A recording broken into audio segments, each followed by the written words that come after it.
सिद्धिभ्यः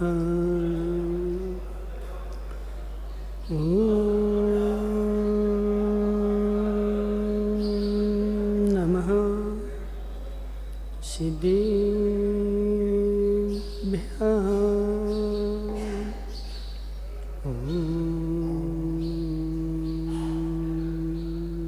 नमः सिद्धिभ्यः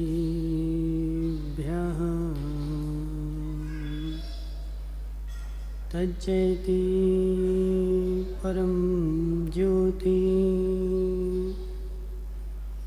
समं समस्तैरनन्तपर्यायै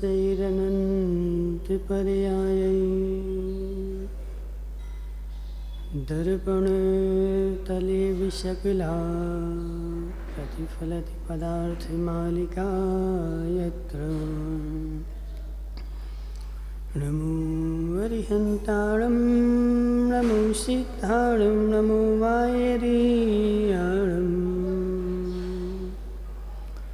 नमो अध्यायाणं नमो लोय सब्बिसाहुणं। पंच परमेष्टि भगवान की अनंतानंत सिद्ध परमेष्टि भगवान की 1008 देवादेव सुपार्श्वनाथ भगवान की 1008 देवादेव वांशपूज भगवान की आचार्य भगवान अमृत चंद्र स्वामी की आचार्य भगवान विद्यासागर जी महाराज की आचार्य भगवान विशुद्ध सागर जी महाराज की आचार्य भगवान विभव सागर जी महाराज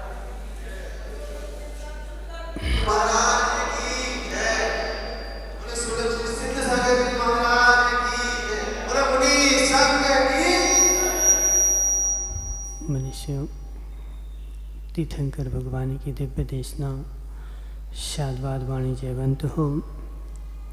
आचार्य भगवान अमृत चंद्र स्वामी पुरुषार्थ सिद्धि उपाय ग्रंथ में समझा रहे हैं कि हे जीव,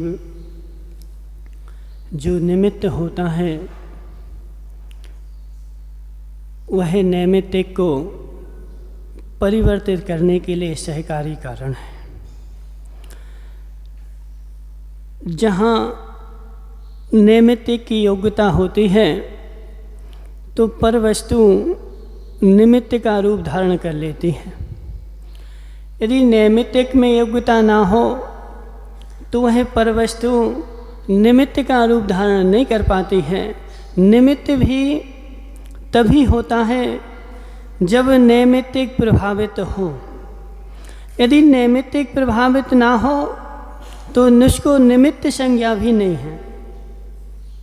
निमेश पंडित जी, तुम गाड़ी चलाते कि नहीं चलाते? तो सब तुमसे ड्राइवर बोलते कि नहीं? सब तुमसे ड्राइवर बोलते हैं कि पंडित जी बोलते हैं? सुदीप भाई, निमेश को तुम क्या कह के बुलाते हो? पंडित जी की ड्राइवर? गाड़ी चलाते ना, तो जो गाड़ी चलाता है वह ड्राइवर होता है, लेकिन सारे लोग गाड़ी चलाते हैं, सबको ड्राइवर संज्ञा नहीं है। मनसुख लाल जी समझना, क्योंकि उनका मूल उद्देश्य गाड़ी चलाना नहीं है, उनका मूल व्यापार गाड़ी चलाना नहीं है। कभी कभार चला लेते हैं, इसलिए उनको गाड़ी चलाने से भी उस निमित्त ने उनको नैमित्तिक संज्ञा नहीं दी। निमेश पंडित जी, उस निमित्त गाड़ी चलाने रूप निमित्त ने भी तुम्हारे लिए ड्राइवर संज्ञा नहीं दी। क्यों? क्योंकि तुमसे नैमित्तिक प्रभावित नहीं हुआ। तुमसे नैमित्तिक प्रभावित नहीं हुआ। जब निमित्त नैमित्तिक के ऊपर प्रभाव डाले तो यह निमित्त नैमित्तिक संबंध है, लेकिन निमित्त नैमित्तिक का कर्ता नहीं होता। निमित्त नैमित्तिक का कर्ता नहीं होता। मनसुख लाल जी, अपनी कल जो चर्चा चल रही थी कि एक निमित्त करता एक उपादान करता, तो निमित्त जो होता है निमित्त मात्र सहकारी होता है, सहयोगी होता है, कर्ता नहीं होता। कर्ता उसको जो बोला जाता है वह मात्र उपचार कथन है, सत्यार्थ कथन नहीं है, उपचार कथन है। और इसी निमित्त की व्याख्या करते हुए आचार्य भगवान अमृतचंद्र स्वामी 12 नंबर गाथा में क्या लिखते हैं, देख लो माताओं, है किताब। जीव कृतम परिणामम निमित्त मात्रम प्रपद्य पुनरन्ये स्वामेव परिणमन्तेऽत्र पुद्गला कर्म भावेन। हाँ, यहाँ पर क्या बात बोले, स्वामेव परिणमन्तेऽत्र, जो स्वयं अपने आप से परिणमन करता है उसके लिए तेत्र वह पुद्गला भाव कर्म भाव है न। जीव जब परिणाम करता है तो जीव के परिणाम से पुद्गल का बंध हो जाता है। जीव मात्र निमित्त है माताओं, जीव मात्र निमित्त है, जीव कर्म का कर्ता नहीं है, जीव कर्म के बंध का कर्ता भी नहीं है, जीव मात्र एक निमित्त है। मनसुख लाल जी, गहरा विषय है, विषय बहुत गहरा है माताओं, ध्यान से सुनना कि कान से सुनोगे? कान से सुनोगे कि ध्यान से सुनोगे? ध्यान से सुनना, ठीक है ना, कान से नहीं सुनना, ध्यान से सुनना कि कर्म के बंध में जीव मात्र निमित्त मात्र है। जीव जब कर्म पुद्गल स्वामेव परिणमन करता है, कर्म जीव से बंध को प्राप्त होता नहीं, कर्म जीव से बंध को प्राप्त होता नहीं, हुआ नहीं और कभी होगा नहीं। जीव माताओं कर्म से आज तक बंधा नहीं है, जीव आज तक कर्म से बंधा नहीं है और ना किसी भी कर्म में ताकत है कि वह जीव को बांध सके। मनसुख लाल जी बोलो ना कुछ, है बराबर है ना, जीव में ताकत नहीं। श्री वो कहाँ गए? मनसुख लाल जी जोधावत, यहाँ बैठे। मनसुख लाल जी जोधावत, तुम्हारे घर में गाय है कि नहीं? बोलो ना, तुमने कभी गाय को बांधा? रोज बांधते हो? पहले तो बांधते थे ना। अब सुनना, मनसुख लाल जी जोधावत, तुमने गाय को बांधा, सत्य है ना, और तुम्हारे बांधने से गाय बंध गई, तो तुमने गाय को किससे बांधा? रस्सी से बांधा था, ठीक है ना। गाय को तुमने रस्सी से बांधा कि रस्सी को रस्सी से बांधा? मनसुख लाल जी समझो यहाँ तत्व को, तुमने गाय को रस्सी से बांधा कि रस्सी को रस्सी से बांधा? बोलो ना। मनसुख लाल जी देखो, तुम्हारे पास गाय है इसलिए तुमसे पूछ लेते हैं। वो गांधी जी कहाँ गए? गांधी जी नहीं आए आज। गांधी जी, तुमने कभी भैंस को बांधा क्या? भैंस को तुमने किससे बांधा? भैंस को तुमने किससे बांधा? बोलो ना। रस्सी से बांधा ना। तो रस्सी से भैंस को बांधा कि रस्सी से रस्सी को बांधा?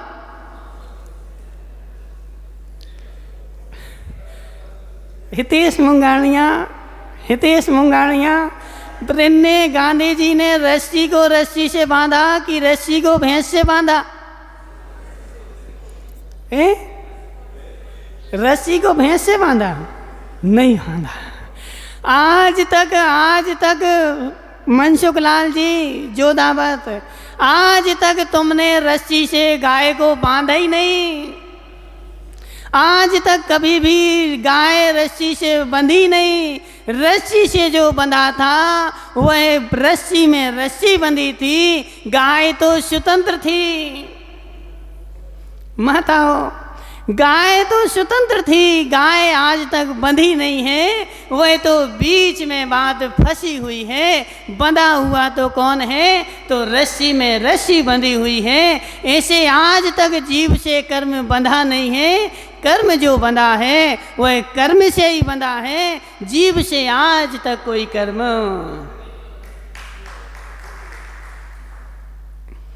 यह वस्तु स्वतंत्रता को समझे बिना, वस्तु स्वतंत्रता को समझे बिना माताओं धर्म हो नहीं सकता। वस्तु व्यवस्था स्वतंत्र है, उस वस्तु व्यवस्था को स्वतंत्र करना नहीं है, मात्र उसकी स्वतंत्र व्यवस्था को समझना है। आज तक मेरे से कर्म बंधा नहीं, आज तक मैंने एक भी कर्म बांधा नहीं। आज तक अंकेश पंडित जी देखो, तुमने ऐसी व्याख्या आज तक सुनी नहीं होगी। सुनी क्या कभी? देखो नहीं सुनी। माताओं, यह अमृतचंद स्वामी का पुरुषार्थ सिद्धि उपाय जो है, उनका नाम ही अमृत नहीं है, उनकी वाणी भी अमृत स्वरूप है। उनकी वाणी भी अमृत स्वरूप है। ऐसी ऐसी ऐसी व्याख्या अमृतचंद स्वामी ने लिखी है कि आज तक मैंने नहीं समझी। यदि जब समझ लोगे तो तुम्हारा हृदय भी अमृत अमृत हो जाएगा।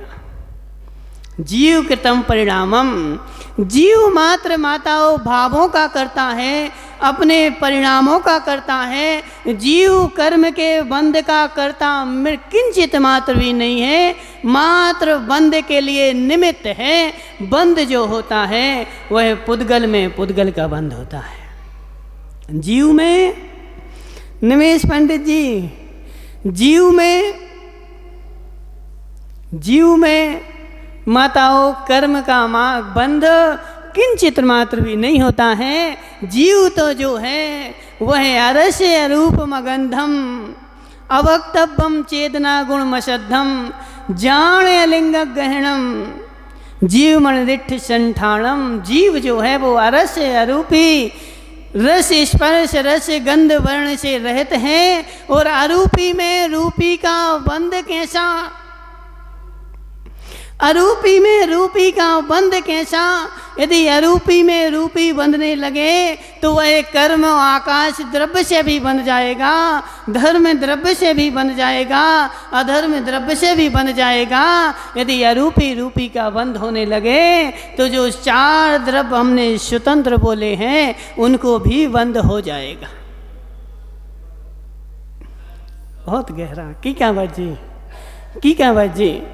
जीव बंध का करता नहीं है, जीव बंध का करता नहीं है, मात्र जीव और कर्म में ऐसा निमित्त नैमित्तिक संबंध है कि जीव भाव करता है तो वह पुद्गल बंध जाता है। लेकिन जीव भाव करे और पुद्गल बंधता रहे, ऐसी परिपाटी यदि चलती रहे तो जीव का कभी मोक्ष नहीं होगा। जीव को त्रिकालिक संसार में रहना पड़ेगा। वही भाव माताओं सुनो, त्रिव ज्ञात भावाधिकरण, त्रिव भाव से, ज्ञात भाव से, मंद भाव से, त्रिव भाव से कर्मों का बंध क्या एक सा होता है? निमेश पांडे जी, भाव त्रिव हो, भाव मंद हो, ज्ञात भाव से त्रिव भाव हो, अज्ञात भाव से त्रिव भाव हो, मंद अज्ञात भाव से मंद भाव हो और अज्ञात भाव से त्रिव भाव हो, तो इनमें क्या कुछ विशेषता आती कि नहीं आती? बोलो ना, आती ना विशेषता? इन सब भावों में विशेषता आती है। तो व्यक्ति मेरा अज्ञान भाव है, मेरा अज्ञान भाव है, और अज्ञान भाव से कर्म करोगे तो कर्म का बंध कर्म में होगा कि नहीं होगा? तुम कर्म के बंध के निमित्त बनोगे कि नहीं बनोगे? निमेश पंडित जी, तो अज्ञान भाव से भी कर्म होगा तो उसका भी हमें बंध का कर्ता बनना ही पड़ेगा। और ज्ञात भाव से, सुनो अध्याजित भाई, तुमने प्रवचन शुरू करवाए, कब करवाए? जब प्रवचन के समाप्ति का समय था तब बोले महाराज जी प्रवचन करा। तो इतने सारे मुमुक्षु लोग प्रवचन सुनने के लिए आए थे, तो उनके ज्ञानावरण में अंतराय पड़ा कि नहीं पड़ा? मनसुखलाल जी, उनके ज्ञान में अंतराय पड़ा कि नहीं पड़ा? और ज्ञान में अंतराय पड़ा और हम उसके निमित्त बने तो कर्म का बंध होगा कि नहीं होगा? अजित भाई, यदि ज्ञात भाव से करो तब भी कर्म का बंध होगा, अज्ञात भाव से करो तब भी कर्म का बंध होगा, धर्म भाव से करो तब भी कर्म का बंध होगा, और अधर्म भाव से करो तब भी कर्म का बंध होगा। कर्म किसी को छोड़ने वाला है? क्या बोल रहे? नहीं होगा, सुख होगा। अच्छा मनसुखलाल जी, तुम कल से एक काम करना, कल से कि अजित भाई भोजन करने बैठे, इनकी भोजन की थाली उठा लेना, ठीक है ना?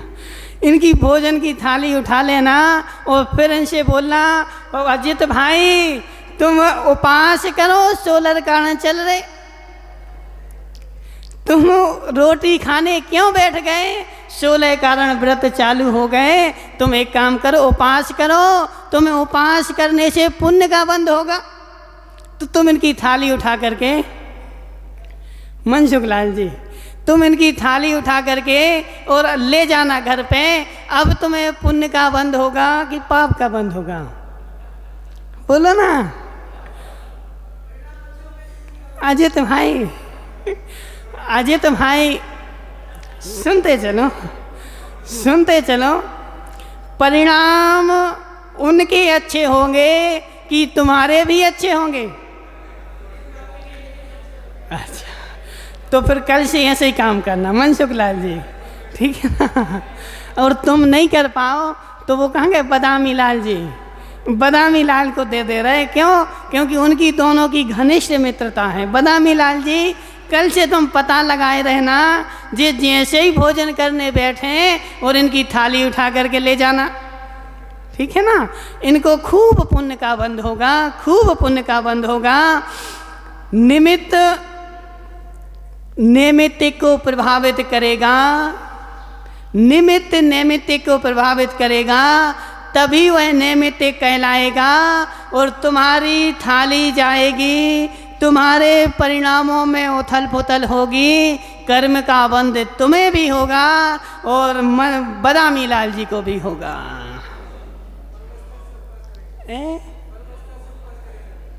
देखो, परवस्था का जो उपास होता है वह उपास की कोटि में नहीं आता। यदि परवस्था से उपास होने लगे तो यह सारे त्रियंच जिनको खाने को नहीं मिल रहा, वह सारे तुमसे पहले मोक्ष चले जाएं। अजित भाई, वह तुमसे पहले मोक्ष चले जाएं। उन जीवों को निहारो जो जेल में बंद हैं। अंकेश पंडित जी, जेल में हजारों व्यक्ति बंद हैं, उनको कभी घी नहीं मिलता, कभी बूरा नहीं मिलता, कभी दाल नहीं मिलती, कभी नमक नहीं मिलता। तो परवस्था से यदि उपास होता तो वह तो रोज रस के त्यागी हैं। बताओ, वे रोज रस एक रस के त्यागी हैं और उनको तो तीव्र पुण्य का बंध होता और तीव्र पुण्य के बंध से वह जेल से अपने आप छूट जाते। नहीं, पुण्य पाप की व्याख्या कुछ अलग ही है। पुण्य पाप की व्याख्या इन सब से, गांधी जी समझ में आ रहा कि नहीं आ रहा ना? पुण्य पाप की व्याख्या जो है वह तुम्हारी समझ से पुण्य पाप की व्याख्या नहीं होगी। पुण्य पाप की व्याख्या जो है वह कर्म के परिणमन के अनुसार होगी। जैसा परिणमन होगा वैसी कर्म की व्याख्या होगी। तो जीव द्वारा किए हुए राग देश आदि विभाव भाव निमित्त मात्र पाकर, यहाँ मात्र लिखने की क्या आवश्यकता आ गई। देखो अंकेश पंडित जी, तुम पास में रख लो, पास में रखो ना ग्रंथ, रखो उस, देखो उसमें क्या लिखा है। निमित्त मात्र, अकेला निमित्त लिख देते तो काम नहीं चलता क्या? निमित्त लिख देते तो काम नहीं चलता क्या निमेश पंडित जी? नहीं चलता। क्यों? मात्र लिखने से, मात्र लिखने से मनसुख लाल जी तुम्हारे यहाँ चौका लगा। अब तुमने महाराज जी से बोल दिया, महाराज जी रोटी मात्र शुद्ध है। क्या बोले? मन शुद्धि, वचन शुद्धि, काय शुद्धि, रोटी मात्र शुद्धि। इसका क्या मतलब? इसका क्या मतलब माता हो? इसका क्या मतलब? यानी महाराज को मात्र आज रोटी ही खाना है और कुछ भी नहीं खाना है और किसी में शुद्धि नहीं है। ऐसे निमित्त मात्र पा करके, तो निमित्त जो है वह मात्र निमित्त ही है और किंचित मात्र भी कुछ भी नहीं है, वह किसी का कर्ता। अंकेश पंडित जी, कर्ता किसे कहते हैं? संस्कृत में बोला, तुम तो पंडित हो संस्कृत के। संस्कृत नहीं आती तुम्हें? बोलो ना तो। भूल गए?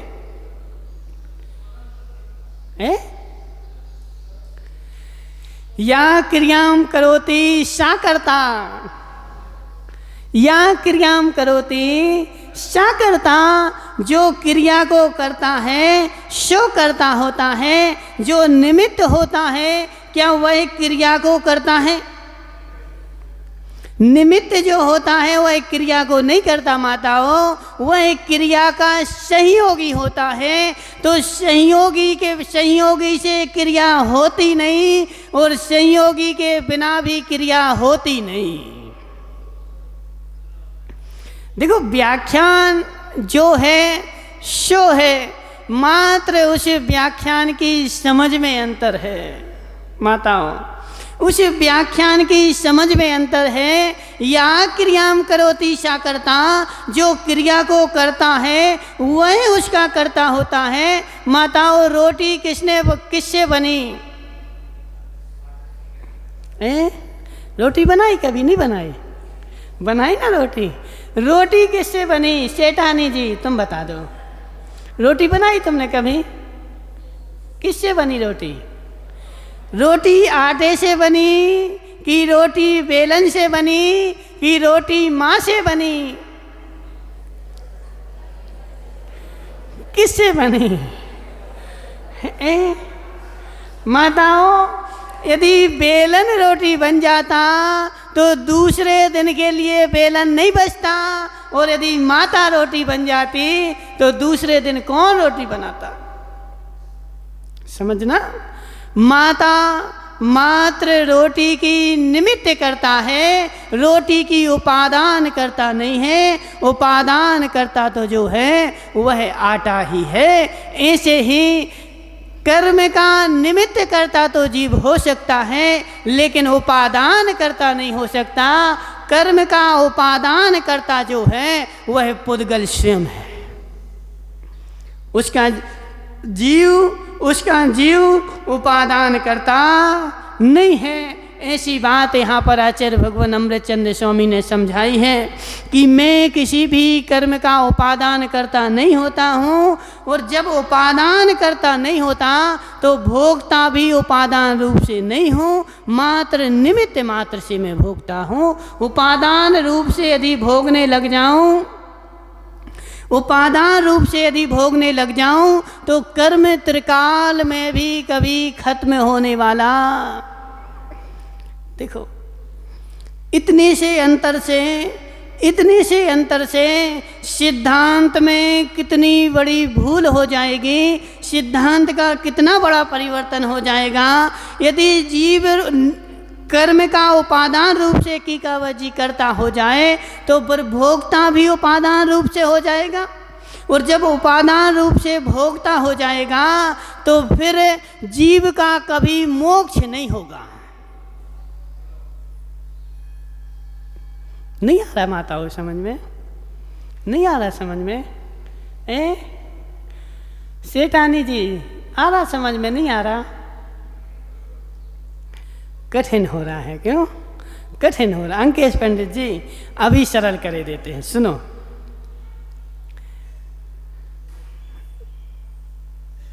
बाहर बारिश बरस रही है माताओं, बाहर बारिश बरस रही है, तो बाहर बारिश बरसने से तुम दुखी हुए कि सुखी हुए? बारिश बरसने से दुखी हुए कि सुखी हुए? गांधी जी सुखी हुए ना तुम। क्यों? क्योंकि तुम्हारी भैंसें बंधी हैं। बारिश बरसेगी तो घास होगी, घास होगी तो भैंसों को खाने मिलेगी। इसलिए गांधी जी बारिश के बरसने से सुखी हो गए। और श्रीश भाई तुम सुखी हुए कि दुखी हुए? देखो श्रीश बोल रहा है कि महाराज जी हम तो सुखी नहीं हुए और दुखी भी नहीं हुए, हमें तो कुछ नहीं मिला। जोधावत जी तुम क्या हुए? सुखी हुए कि दुखी हुए? देखो जोधावत जी बोल रहा है, बोले महाराज जी हमें तो दुख ही दुख हुआ है। दुख क्यों हुआ है? क्योंकि मेरे यहाँ ग्राहक नहीं आ पाएगा, पानी बरस रहा है तो इसलिए मुझे दुख हुआ है। इसलिए देखो माताओं, बारिश एक सी बरस रही कि अलग अलग बरस रही? बारिश एक सी है। अब एक सी बारिश में गांधी जी सुखी हो गए, श्रीश भाई कुछ नहीं हुए, ना सुखी हुए ना दुखी हुए। क्यों? क्योंकि उनको पता है ना कि आज पानी बरस रहा है, यदि किसी को गाड़ी चाहिए होगी तो वो कल आ जाएगा।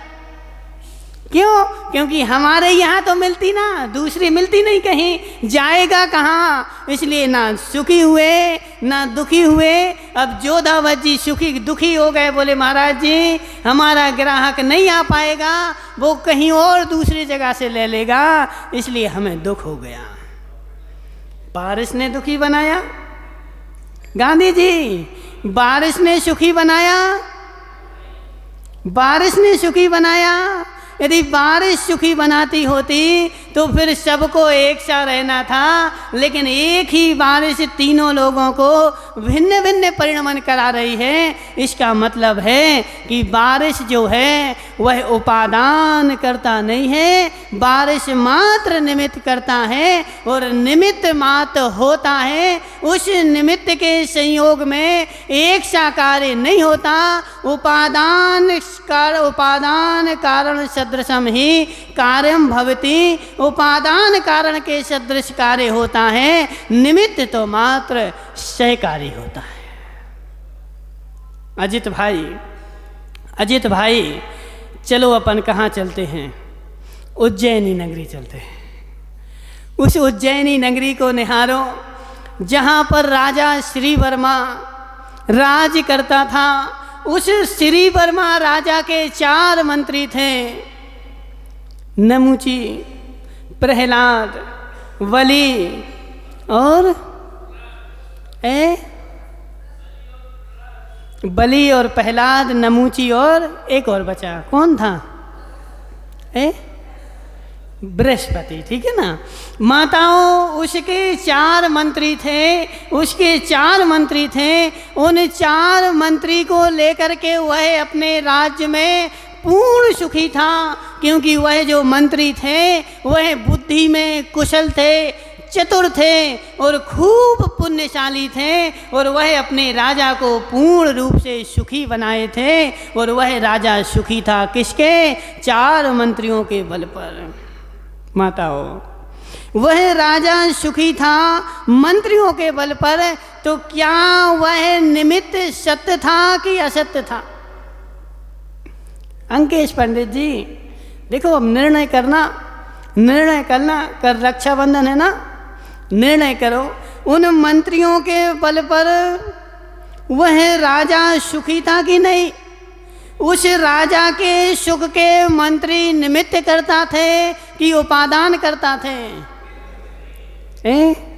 निमित्त करता थे ना। उपादान करता कौन था उस सुख का? राजा श्री वर्मा। राजा श्री वर्मा माता स्वयं था। अब सुनना, थोड़े दिन बाद उनकी नगरी में 700 मुनिराजों का आगमन हुआ और वह मुनिराज तुम्हारे घाटोल जैसे नगर में नहीं आए थे, वह उद्यान में जाकर के ठहर गए। और जैसे ही नगर में एक चर्चा फैली कि उद्यान में अकंपनाचारे 700 मुनिराजों का संग आया है, सारे नगर में उल्लास फैल गया कि मेरे नगर में मुनिराजों का संग आया है। अजित भाई, जो भव्य जीव होता है वह मुनि के आगमन को सुन करके सूर्य की तरह, सूर्य से पा करके जैसे कमल खिल जाता है, ऐसे उसका चेहरा भी मुस्कुरा जाता है। और जो बेचारा भव्य जीव होता है वह मुनियों के आगमन को सुनकर जैसे कमल के सूर्य के उदय में, गांधी जी सुनाई दे रहा कि नहीं? सूर्य का उदय होता है तो कमल खिल जाता है और कमलनी जो होती है तो वह मुरझा जाती है। ऐसे मुनिराजों का आगमन जब नगर में होता है तो जो भव्य जीव रूपी कमल होता है उसका चेहरा खिल जाता है और जो बेचारा अभव्य होता है वह कमलनी की तरह मुरझा जाता है। सारे नगर में उल्लास फैल गया कि मेरे नगर में 700 मुनिराज आए हैं, हम चौका लगाएंगे, महाराज को आहार देंगे। तो सारा नगर महाराज के वंदना के लिए, दर्शन के लिए चल दिया। कहाँ? उद्यान की तरफ। माताओं, सारा नगर उद्यान की तरफ चल दिया और वह श्री वर्मा बैठा हुआ था। कहाँ? अपने राजमहल में। उसने मंत्री को बुला करके बोला कि हे मंत्री, इस समय में ये सारी मेरी प्रजा कहाँ चली जा रही है? ये प्रजा मुझे छोड़कर चली जाएगी, मैं राज्य किसके ऊपर करूँगा? तू शीघ्र जाकर देख कि यह मेरी प्रजा कहाँ जा रही है। माताओं, वह मंत्री, अब मंत्री का काम ही मंत्रणा करना होता है। अध्यक्ष जी, तुम्हारा मंत्री कहाँ गया? देखो, ऐसा मंत्री बनाना चाहिए जो राजा की परछाई की तरफ प्रति समय उसके साथ में रहे, क्योंकि राजा की ताकत ही मंत्री होता है। अजित भाई, राजा की ताकत ही मंत्री होता है। यदि मंत्री छोड़ के चला जाए तो बेचारा राजा अकेला क्या करे? तो वह मंत्री जो थे वह श्री वर्मा के साथ साथ में रहते थे। उन मंत्रियों ने तुरंत उत्तर दिया कि हे महाराज, अपने नगर में, अपने राज्य में, आपके शासन में कुछ मूर्ख साधु आए हैं जिनको कुछ ज्ञान नहीं है, जो बुद्धि से हीन हैं और कपड़े उतार के उन्हें फेंक दिए हैं। ऐसे कुछ मूर्ख साधु अपने नगर में आए हैं जिनकी वंदना के लिए यह सारी मूर्ख प्रजा चली जा रही है। जैसी बुद्धि होती माताओं, जैसी उपादान होता है वैसी ही बुद्धि चलती है। जब बुद्धि नरक गति का बंद हो गया हो तो बुद्धि भी उसी प्रकार चलती है कि उसी मुनिराज में, निमेश पंडित जी सुनते चलो, उन्हीं मुनिराज में सारी प्रजा को आनंद आ रहा है और उन्हीं मुनिराज को देख करके सुन कर को और वह चार मंत्री दुखी हो रहे हैं। क्या मुनिराज ने दुखी कर दिया? बोलो ना। मुनिराज ने दुखी कर दिया या जनता को मुनिराज ने सुखी कर दिया, वह राजा भी चल दिया। बोले मंत्री जी हम भी मुनिराज के दर्शन को चलेंगे। मंत्री ने बोला नहीं महाराज, वह कोई साधु वाधु नहीं है, वह तो कोई पागल बहरूपिया हैं, अपन राजा हैं। यदि राजा जाएगी तो प्रजा के ऊपर बुरा प्रभाव पड़ेगा, हमें उनके दर्शन करने नहीं जाना है, वह तो कोई ढोंगी है। लेकिन वह मंत्री राजा को नहीं समझा पाए। अब राजा ने चल ही दिया महाराज के दर्शन करने के लिए। वह चारों मंत्री, अब राजा जहाँ जाएगा, शेर जी साहब, राजा जहाँ जाएगा तो मंत्री को तो जाना ही पड़ेगा। यदि भाव हो तब भी जाना पड़ेगा और भाव ना हो तब भी जाना पड़ेगा। तो राजा चल दिया दर्शनार्थ और मंत्री भी दर्शनार्थ चल दिए। लेकिन अकंपनाचार्य महाराज जो थे वह अवधि ज्ञान के धारी, साधारण नहीं, अवधि ज्ञान के धारी। उन्होंने अपनी अवधि ज्ञान से जान लिया, कुछ निमित्त को देखा उन्होंने और उस निमित्त को देख करके उन्होंने निमित्त ज्ञान लगा लिया कि आज संघ के ऊपर कोई भीषण उपसर्ग होने वाला है। इसलिए उन आचार्य ने माताओं सारे मुनिराज को बुलाया और मुनिराजों से बोल दिया कि आज हमारे संघ पर कोई विपदा आने वाली है, इसलिए आज सबका मौन, कोई भी मुख से कुछ नहीं बोलेगा। आज अध्यक्ष जी उन आचार्य ने सारे मुनिराजों को मौन दे दिया और वह राजा दर्शनार्थ के लिए आया और वह चारों के चारों मंत्री कुटिल बुद्धि से शास्त्रार्थ करने के लिए आए कि मेरे जैसा पंडित इस संसार में कोई हो नहीं सकता, मैं सबसे बड़ा पंडित हूँ। माताओं, ऊंट कब तक बढ़ा? ऊंट कब तक बढ़ा? अंकेश पंडित जी, ऊंट कब तक बढ़ा?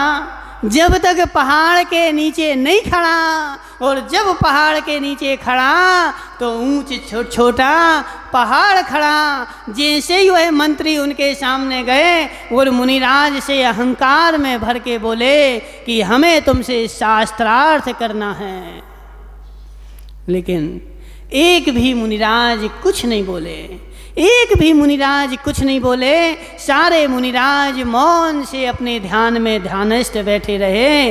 और वह मंत्री राजा से क्या बोलता है कि देखो राजन, मैंने तुमसे पहले बोला था कि यह कोई ज्ञानी नहीं है, यह सबसे बड़े मूर्ख हैं, पागल हैं। देखो मेरे एक भी प्रश्न का किसी ने उत्तर नहीं दिया। माताओं, मेरे एक भी प्रश्न का उत्तर नहीं दिया, मेरे एक भी प्रश्न का उत्तर नहीं दिया। यदि इनको आता होता तो मैं मौन लेकर क्यों बैठते, मेरे प्रश्न का उत्तर देते ना। अजित भाई, अजित भाई,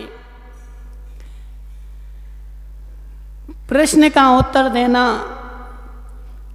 बुद्धिमत्ता का प्रमाण पत्र नहीं है।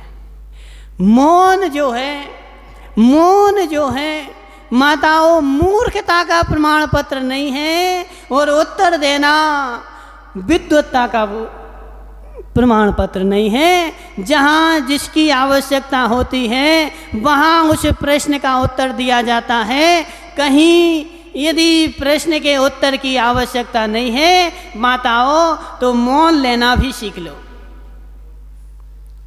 मौन लेना सीख लोगे, मौन लेना सीख लोगे, संसार की सारी समस्याएं खत्म हो जाएंगी। सेठानी जी, नमकीन बनाया तुमने कभी? बनाया नमकीन? तो नमकीन में मौन दिया था कि नहीं? मौन दिया था ना? क्यों मौन दिया था तुमने नमकीन में? मौन जानते हैं अजित भाई? मौन, जब मीठी पूड़ी बनाते हैं तो मौन दिया जाता है, जब बिस्किट बनते हैं तो मौन दिया जाता है। मौन नहीं दो तो वह तुम्हारे बिस्किट जो है ना, वह भैंस, गांधी जी की भैंस भी नहीं खाएगी। समझ रहे ना।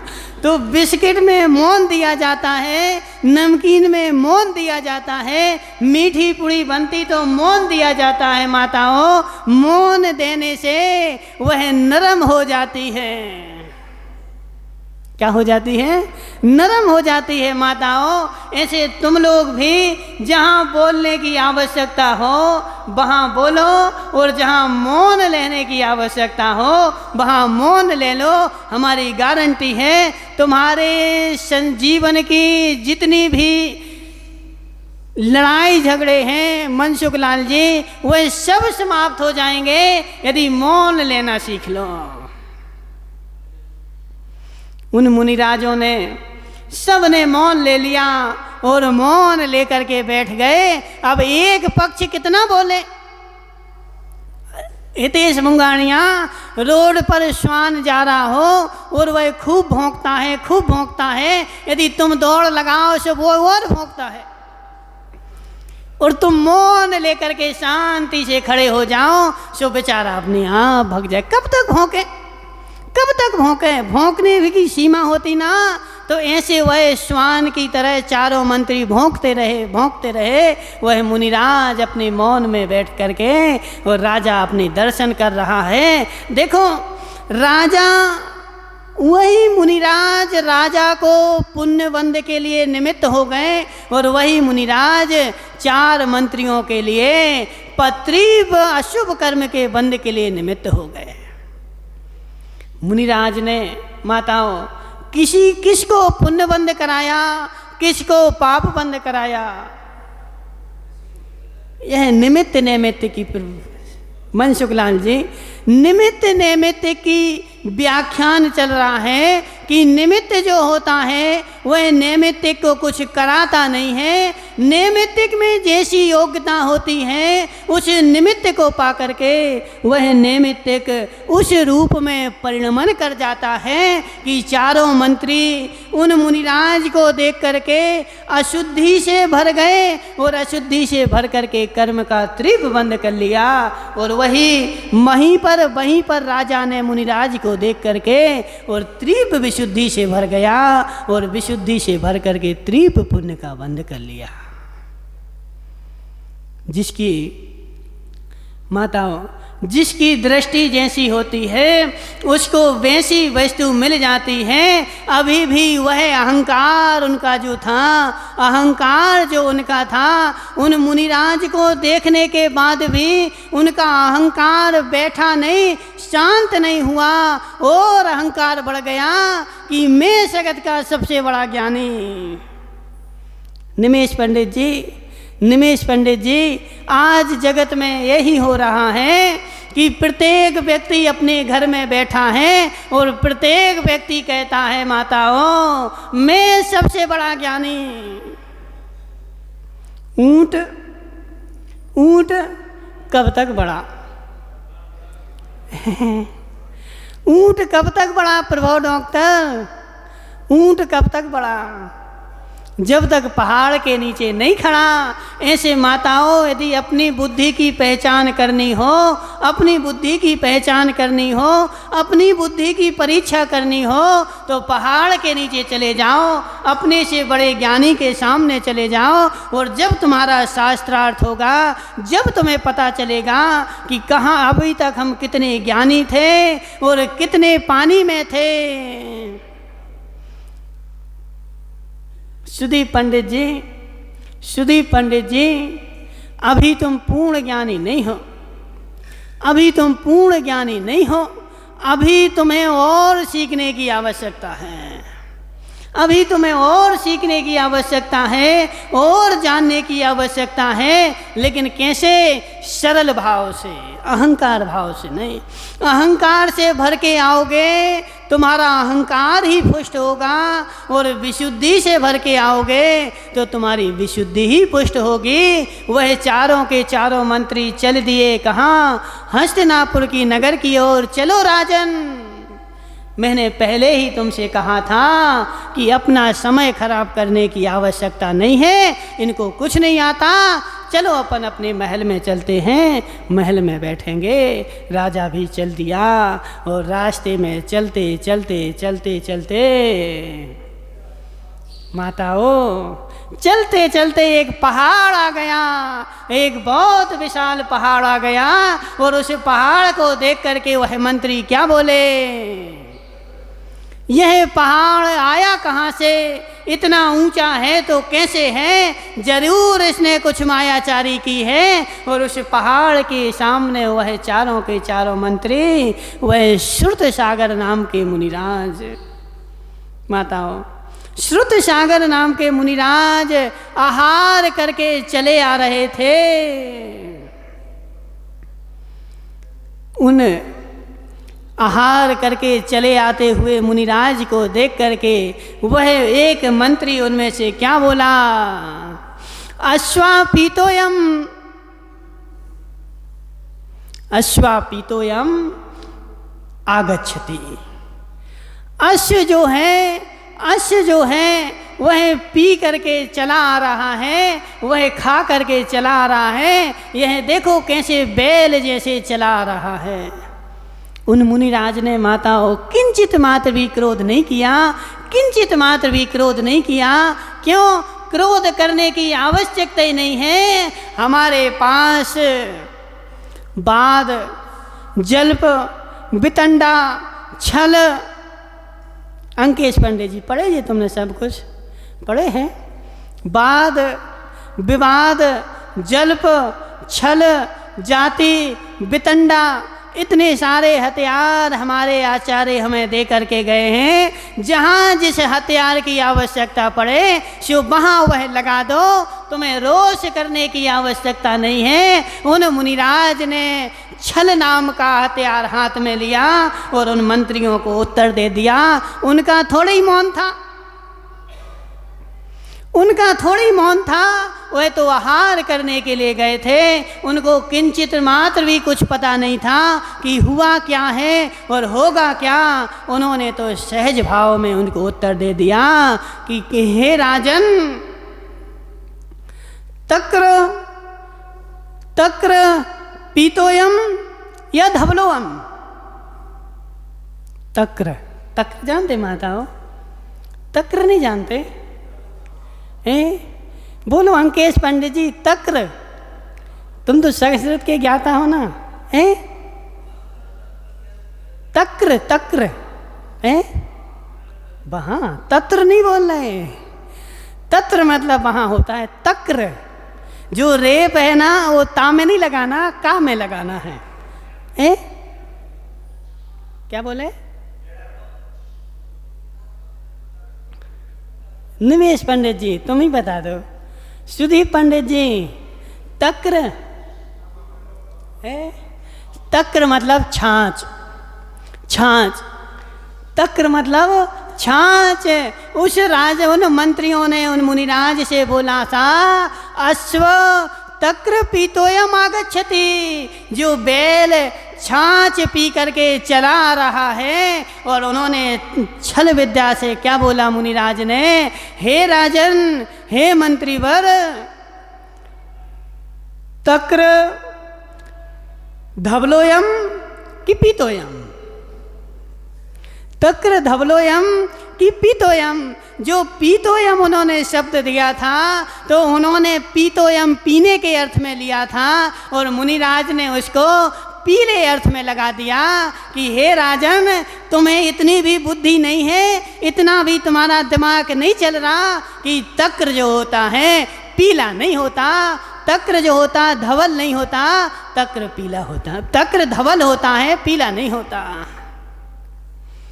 माताओं, वह चारों के चारों मंत्री उन मुनिराज श्रुत सागर नाम के मुनिराज का उत्तर सुन करके निरुत्तर हो गए कि अब इनके सामने क्या उत्तर दिया जाए।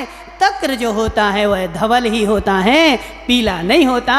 इतना सुनकर उन चारों के सिर नीचे हो गए, कुछ भी नहीं बोल पाए और मुनिराज अपने रास्ते से चले गए। और वह चारों के चारों जो थे, माताओं सुनो, अग्नि में पेट्रोल डाला जाए तो बढ़ेगी कि घटेगी? और अग्नि में पानी डाला जाए तो दब जाएगी।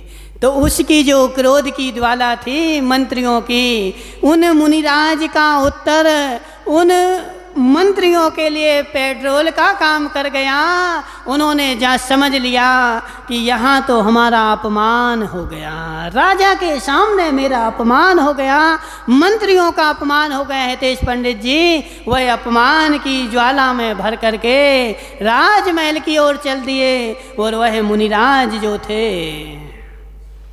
वह अपने गुरु की ओर चल दिए। गुरु की ओर जैसे ही पहुँचे, अब जो रास्ते में होता है माता, वह गुरु को तो बताना ही पड़ता है। उन श्रुत सागर नाम के मुनिराज ने बोला, हे गुरुदेव, हे आचार्यवर, आज आपने मुझे आहार के लिए भेजा था। आहार से जब मैं आ रहा था तो रास्ते में एक घटना घट गई। हे बेटे, क्या घटना घटी? बोले, राजा और राजा के मंत्री रास्ते में आ रहे थे और उन्होंने मुझसे वाद विवाद किया और मैंने उनको वाद विवाद में हरा दिया। आचार्य ने बोला, हे शिष्य, तूने मेरी आज्ञा के बगैर वाद विवाद कैसे किया? जब तक मेरी आज्ञा नहीं थी तुझे वाद विवाद करने का कोई भी ज़रूरत नहीं थी। आहार करने के लिए गए थे, आहार करके वापस आ जाते। तुमने एक घोर अपराध कर दिया और इस अपराध का, हे भगवान, मुझसे अपराध हो गया, इसका मुझे प्रायश्चित दे दो, इसका मुझे प्रायश्चित दे दो। तुम्हारे अपराध का फल सारे मुनि समुदाय को भोगना पड़ेगा। यदि तुम चाहते हो कि मेरे अपराध का फल मुझे ही मिले तो जहाँ तुमने वाद विवाद किया है वहीं जाकर के खड़े हो जाओ। माताओं, जहाँ वाद विवाद हुआ है वहीं जाकर के खड़े हो जाओ और आज रात्रि भर तुम्हें उसी जगह पर, माताओं, वह अकंपनाचार्य जो थे वह तो अवधि ज्ञान के धारी थे। सब कुछ उनकी दृष्टि में सब कुछ स्पष्ट झलक रहा था कि आज क्या होने वाला है। यदि ये मुनिराज संग में रहेंगे तो सारे मुनिराजों के ऊपर उपसर्ग हो सकता है, इसलिए एक के ऊपर उपसर्ग होगा, सब तो बच जाएंगे। मनसुख लाल जी, सबके ऊपर तो उपसर्ग नहीं होगा। वह मुनिराज जैसे ही आज्ञा सुनी तो आज्ञा सुन करके और उसी जगह पर चले गए और वहीं पर कायो सर्ग मुद्रा से खड़े हो गए। और वह मंत्री जो थे, अजित भाई, मंत्री जो थे वह जाकर के महल में गए और महल में जाने के बाद भी वह राजमहल भी, उनकी राजमहल की गद्दियाँ भी उनके लिए शूल के जैसे चुभ रही थी कि मेरा घोर घोर अपमान हो गया, कैसे हो, मैं इस अपमान का बदला लेकर ही रहूँगा। जब तक इस अपमान का बदला नहीं हो चुका सकता तब तक मेरे शरीर की ज्वाला शांत नहीं होगी। बदामी लाल जी, बदामी लाल जी, सबसे बड़ी कोई जगत में आग है, सबसे बड़ी कोई जगत में आग है। आग भी मुझे नहीं जला सकती, आग से भी सीता बच के निकल आई, लेकिन कसाय की आग, माँ अपमान की आग जो है,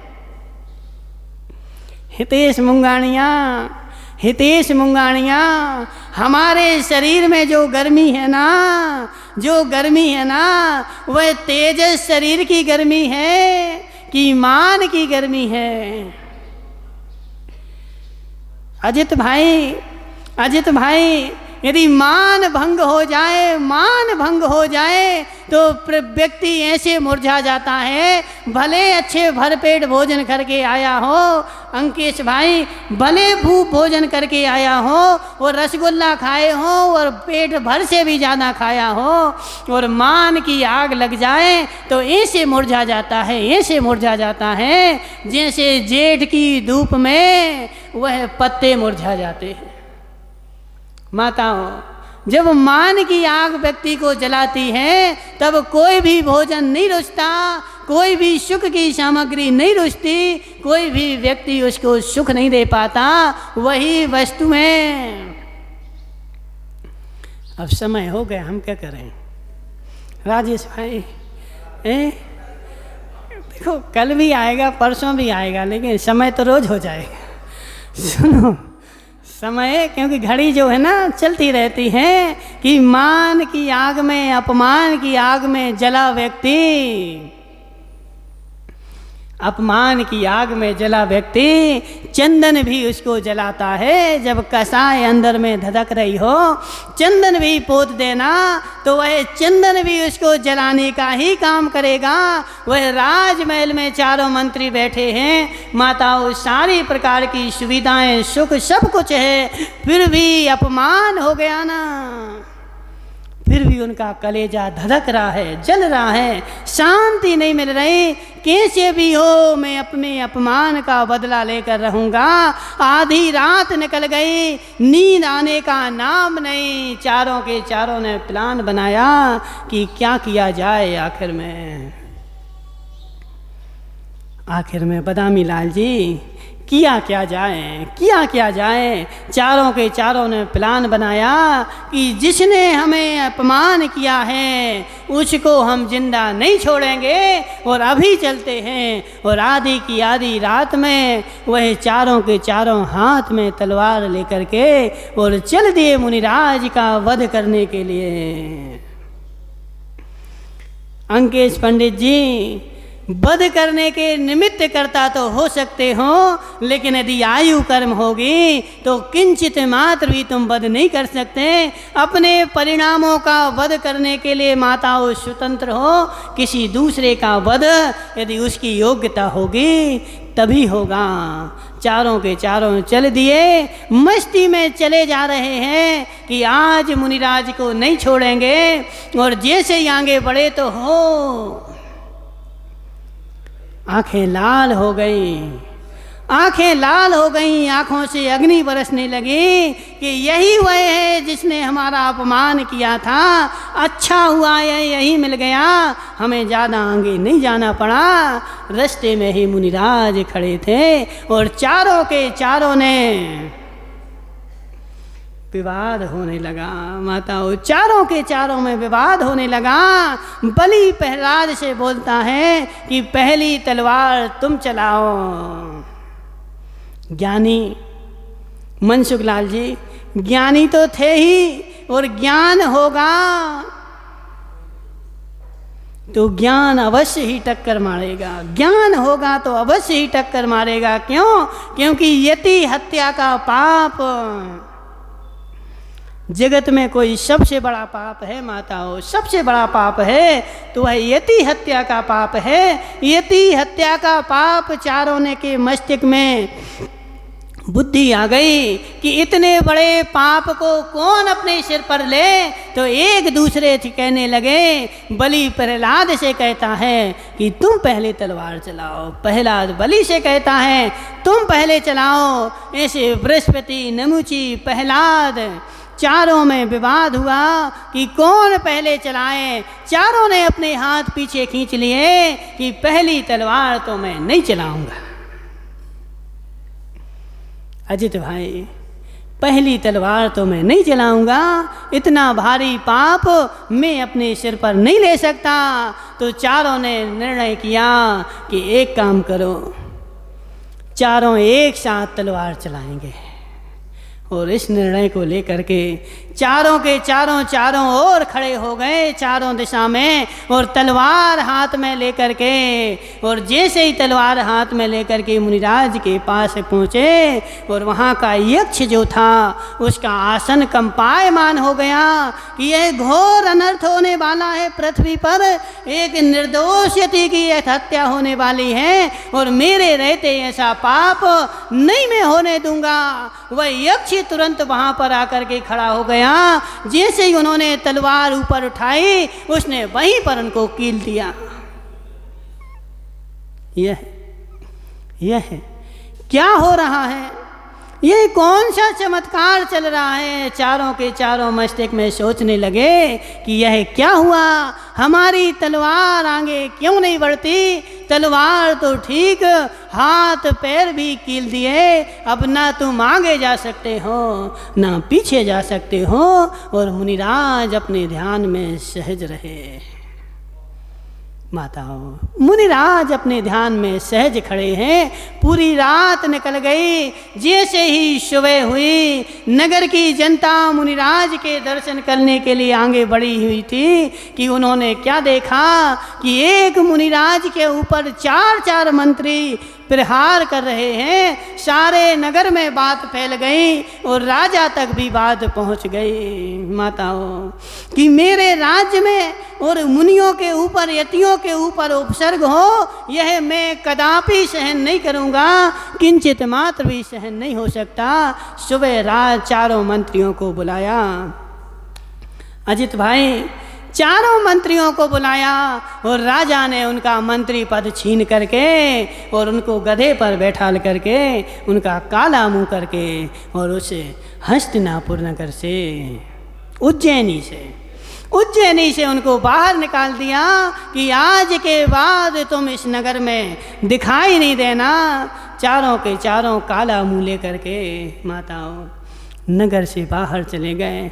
मुंह तो काला हो चुका था, कसाएं पहले से काली थी, इसलिए मुंह काला हो गया। अंकेश पंडित जी, कसाएं पहले से काली थी, मुंह भी काला हो गया, लेकिन काले ने काले को सफ़ेद नहीं किया।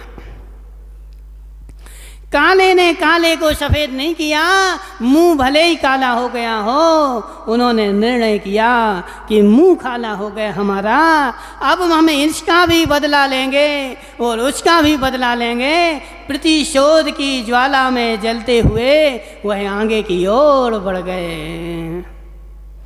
मनसुख लाल जी, अब तुम देख लो कौन सा निमित्त किस लिए कार्यकारी हुआ। अजित भाई, कौन सा निमित्त किस लिए कार्यकारी हुआ। एक वही मुनिराज एक के लिए विशुद्धि का कारण बन गए और वही मुनिराज एक के लिए संकलेश का कारण बन गए, जबकि मुनिराज तो मात्र निमित्त थे। मुनिराज ना उसकी विशुद्धि के करता थे और ना उनको संकलेशता देने के करता थे। मुनिराज तो बेचारे अपने ध्यान में मग्न थे, वह तो उनके लिए मात्र निमित्त बन गए। उन्होंने कुछ भी नहीं किया। अंकेश पंडित जी,